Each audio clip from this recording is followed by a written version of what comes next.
Namaskaram, episode number 96 of Daily Global Insights. I am with Sree. Today is February the 12th, 2021, and we are back to starting with the impeachment proceedings. Sridharji, what do you have for us in terms of impeachment proceedings? And Namaskaram and welcome to PGurus channel, sir. Namaskar. Good morning, sir. 97, number 97 today.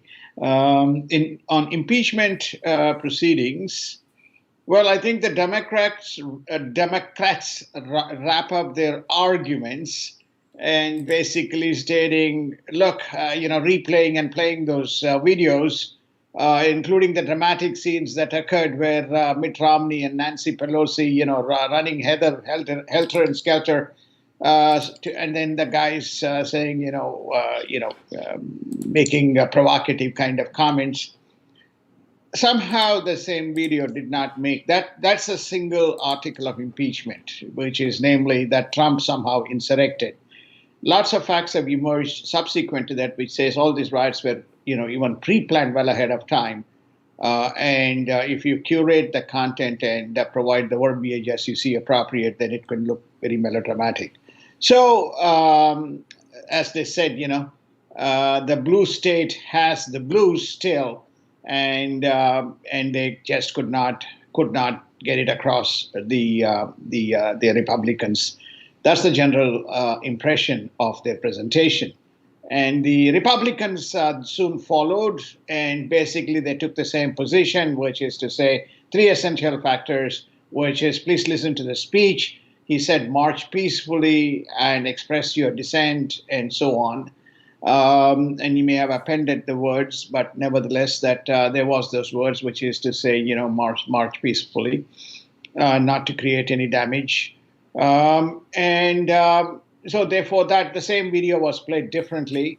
Mr. David Scone made his case, which is to say that where is the tie-up of the riots to Mr. Trump directly, and there's nothing, it's just a linear speculation. That was the second rationale.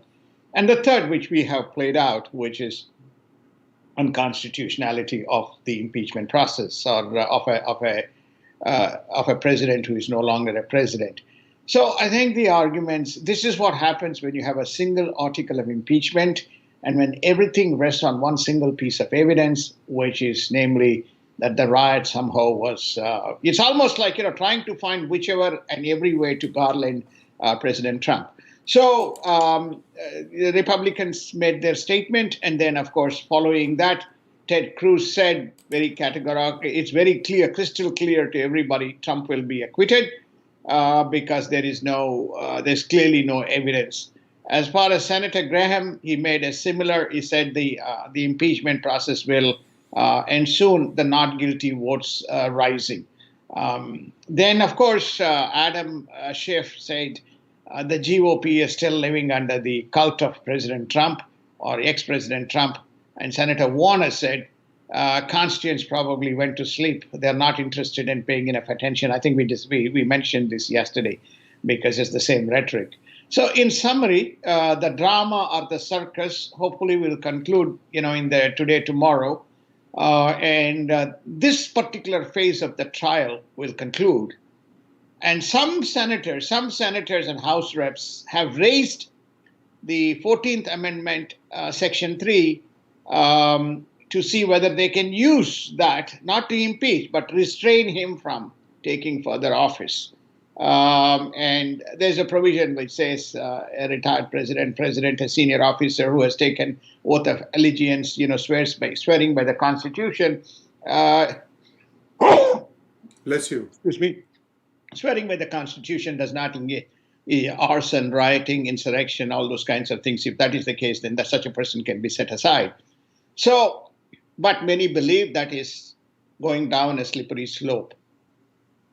My fundamental question is, what is it that is bothering Democratic Party so much that this has become a game of vendetta targeting? This has been going on since 2017 or 2016.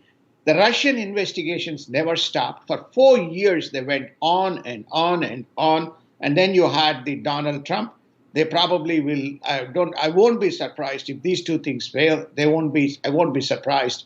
If they again bring this Russian investigation for an election that's probably 5 years ago into surface, right? But they will not investigate Hunter Biden or any of the other instances, but they will continue to investigate President Trump. So this whole impeachment drama surrounds that, begs the question, what is it that Trump has done that is making them fear so much that they somehow want to see that?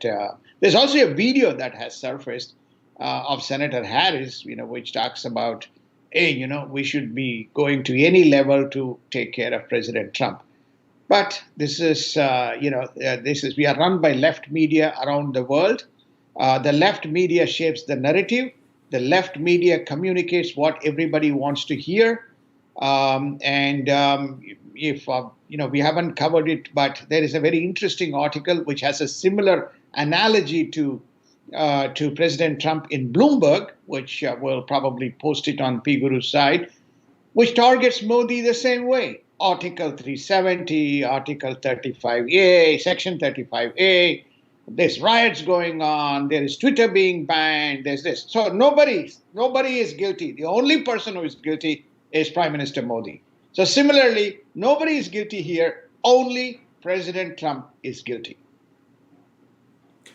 Well, viewers, stay tuned for this program. We're going to give you some very interesting information coming out of a new state that was not in the mix in terms of electoral irregularities. There's a new state now that is going to be in the play. We will reveal that in the course of this conversation. But first, let us take a quick look at the US budget that is now, the details of which are beginning to emerge.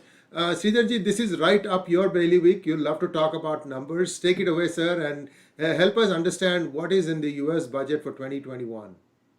Well, I think the US budget 2021, one caveat before we get into that, the $1.9 trillion stimulus is not factored into the 2021 budget that has come out. At a high level, the deficit is projected to be 2.3 trillion versus 3.13 trillion that we had in 2020. The deficit, as I said, is exclusive of the $1.9 trillion stimulus. Also, I think very important to understand that the revenues from the taxes is at 3.5 trillion relative to 3.4 trillion last year. The outlays are 5.8 trillion versus 6.6 trillion last year. So therefore, that takes the deficit to 2.3 trillion, and the total debt right now, public debt, goes to 22.46 trillion. There's another good news that has come out. Now we have an actual published GDP number for 2020. That number has inched close to 21 trillion. We recall that 2019 budget was around 21.43 trillion. So roughly, as the Fed predicted, the contraction in the United States has been around 2%.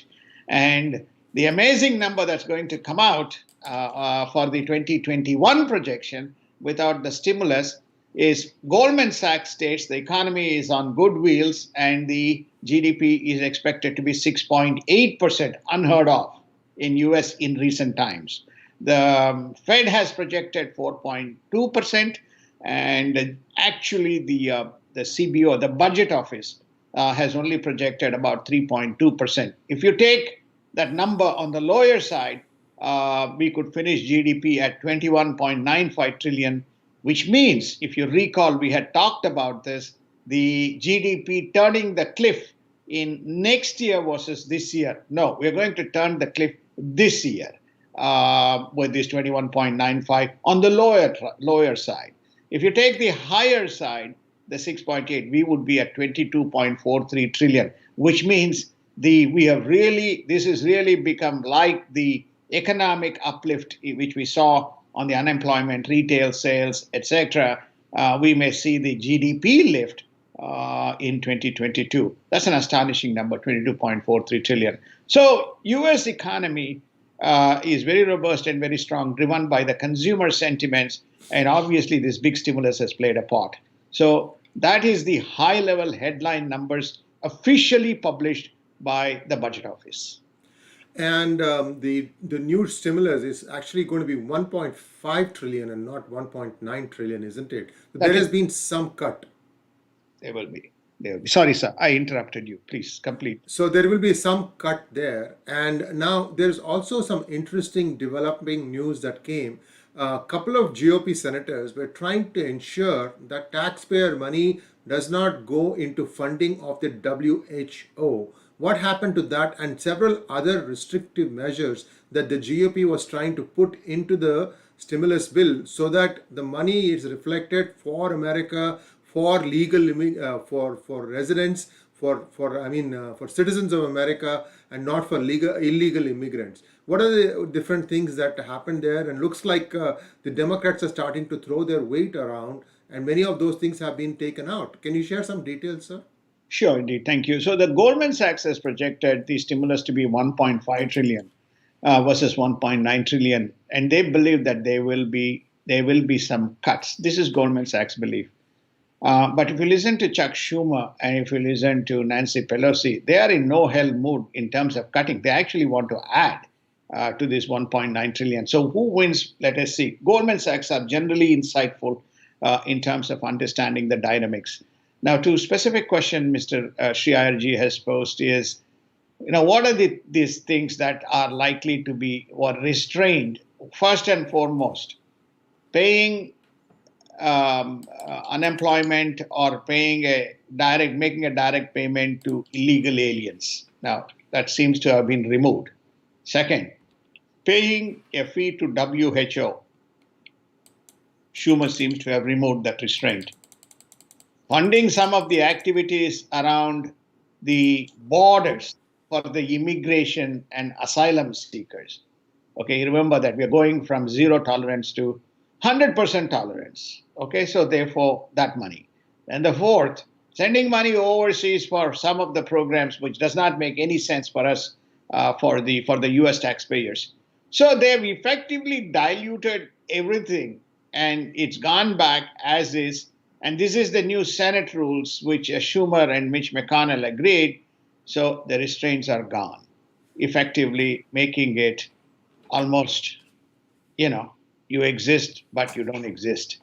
So the whole process, this is what happens when you establish rules, when you break the filibuster, and when everything becomes a simple vote, then you can pretty much do anything, especially if you're 50-50 or you're 50-49. Very, very simple. You can turn the tide. It doesn't augur very good for the long term in the next 4 years, unless there is a change in the government, which is either the House or the Senate tilts one way versus the other way. Well, in other United States news, some news coming out of Georgia, where there has been a fair amount of activity regarding or in and around the election and its mechanism, sir. Well, I think specifically they have targeted Senator Warnock, who 35-member election panel, mostly Republicans, have raised a flag, which is to say that Senator Warnock, who was head of an organization founded by, none other than Stacey Abrams, have violated the norms in terms of specific deadlines. And so therefore, in the voter registration process. So therefore, that is under investigation by the Georgia. And if that proves to be true, then, it begs the question whether Warnock qualifies or whether Warnock gets disqualified and we go back to the election again. So there is that issue that is under investigation. And, there's a lot of murmurs, but there's Texas, there's problem. Texas is raising questions around Arizona still. They're raising questions around Wisconsin and Michigan. There is this big litigation pending. So I think still we have not seen the end of this election outcome, not outcome, but as all the processes, whether there are violations. Election results are done. There's not going to be any change. But as far as the process are concerned, we may see more revelations come out. As a matter of fact, there's a new state that has now come into the mix where the Gateway Pundit, which, by the way, viewers may know is now banned by Twitter, has released data that shows that there was a 6% shift towards the Democrats in terms of the voting patterns. And they are specifically citing one software company. The link for that, we are going to provide that. And this is very interesting. It's going to bear some look in, because you see what had happened in New Hampshire is that there was a shift away from the Democrats at both at the state Senate level and the state Congress level. Now it is a comfortable Republican majority. So there was a swing from Democratic majority to the Republican majority, yet something else happened. Sir, why don't you fill it out for us? Well, I think that the scenario is that there appears to be, we got to be very careful because there's been this is only published by Gateway Pundit. Yeah. There seems to have been a systematic pattern of about 6 to 7% of the votes from the Democrats to from the Republicans to the Democrats managed through this software process, right? That is the alleged investigation outcome. Remember, Dominion has got a major litigation against the attorneys, as well as even news channel Fox. Fox is systematic out of Florida, but Dominion Software has filed litigation against the lawyers, Sidney Powell and Rudy Giuliani. And Linwood, yeah, right. So they have filed that litigation, and all the other people adjacent saying that it's a reputational damage. It has no proof, no proof, and they have just simply, used their own kind of judgment in terms of making the statement. So against this background, this research or this findings comes out. So it remains to be seen whether this is again going to be contested by the software company, or whether it is going into the courts for the purpose of adjudication. So what will happen, one way or the other way, there's going to be some form of an outcome. If it is the case, then we are going to have what I call as a mad run of people going into each of the states and saying, look, we need a complete kind of an audit of these whole systems and process. But it's too late one way or the other way. But the fact is that this is very unfortunate development. So just to summarize, viewers, what we found by reading that article is that the software tabulated the results in one way, and a manual count of this shows consistently a pattern of a 6% shift from one candidate to another. Like I said, we are going to give you the link to that article. You can read and find out for yourself. We're not going to give you any judgments here. We are merely telling you, as we are just merely reporting the news to you. So let us move on to global news. India's vaccine diplomacy seems to be now getting into the high gear, where India is slowly emerging as one country that can perhaps supply vaccine to many of the countries who seem to be in need. It also needs to be it also needs to be remembered that South Africa has said that the Oxford AstraZeneca is not helping it. So it is actually putting a hold on the Oxford AstraZeneca vaccine, which means of all the suppliers, one supplier, perhaps one country has started. As this particular strain variant makes its round through other countries, it might happen. But so far, I think the Indian produced vaccines seem to be doing quite well in the international market, although early data now, we can't still claim that Indian vaccines are better than the others. At least there has been no adverse news. What can you tell us a little bit more about this, and where do things stand as far as Canada is concerned, where now Justin Trudeau has requested Modi for vaccines, and Canada, our big neighbor to the north, is also in some form of trouble?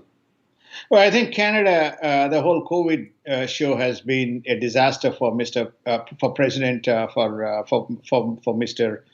Trudeau, Prime Minister Trudeau. So he's in a mess, and he needs vaccines quite badly. Where does he go? There's because the supply shortage in Europe, even UK faces some challenges, but they have been able to augment it. US needs supplies, so US has just ordered 200 million. So where do you go? You go to either China, or you go to Russia, or you go to India. For whatever reasons, so he has chosen to go to India and said, "Look, India has been supplying to a number of small nations around Asia and to Africa. So let me also speak with Prime Minister Modi and seek his consent and obtain supplies so he can address the Canadian needs." So, and then he goes on to say, if COVID is to be contained, then India will be the anchor in terms of the supplier of the vaccines for that event to unfold. So he is giving, not even prior to receiving it, he's acknowledging that India could be the savior to get out of this COVID mess that the world is in. Well, wouldn't it be nice if we could take back some of the vomit that came out when the support for farmers' riots was being expounded? And this is the very unfortunate thing about politics. Today, people remember all these things, and Mr. Trudeau will have some explaining to do as to how he had this 180 degrees change in shift towards the Modi government. Let's move on, sir. Quickly, the Chinese government has banned BBC from its voice service in China, where this is just started. We will keep track of that. And the most important thing before we wrap up, Disney's stunning streaming success in the markets. What can you tell us about Disney? It had one huge hit called Franklin. I think that is the one that has really made a big difference in their numbers. That's all I know about Disney streaming service. Take it away, sir. Well, I think the way Disney has projected Disney has projected its success is that it has seen that it has a deep reach and capability to reach audiences, new audiences, as they evolve and emerge. They say they have been able to tap into the new audiences who have come up as a result of the implications of the COVID. So that traditionally, though, the people who go and watch some of these programs, or who watch some of the Disney kind of classics in the theaters, they have been able to tap into that segment of those audiences and also watch their kind of the private programs, Franklin, and there is another one, I think, if I'm pronouncing. I must say it's actually Alexander Hamilton, not Franklin. I stand corrected. It's Alexander Hamilton, the musical that has come from there. Mandalorian, Yes. that's another very kind of popular program that is Mandalorian, yes. Mandalorian. Yes. Yes. Sorry, guys, I don't watch these programs. I only track Disney, within the context of from a stock point of view, and I'm always fascinated by Disney as an enterprise. So, therefore, to me, that is so. They always have been dreaming their million dreams. So they still, we can dream a million dreams when you wander into the world of Disney. A fascinating company. Their revenues were up. They set a target of reaching 240 to 260 million global subscribers by 2024-25. When you add Disney Plus, which is Hulu and ESPN, they are almost like 140, 150 million right now, and well on their way to achieve these big numbers. They've already reached 90 million in this new Disney, streaming service, Disney streaming service. Their stock was up 2% after the results. Their revenue was also up 2%, reflecting that Disney is here and Disney is shining in all its kind of glory. The reason why we have highlighted Disney is this is one of the companies that we talked about even as the last quarter results came in, and we compared Disney with Netflix.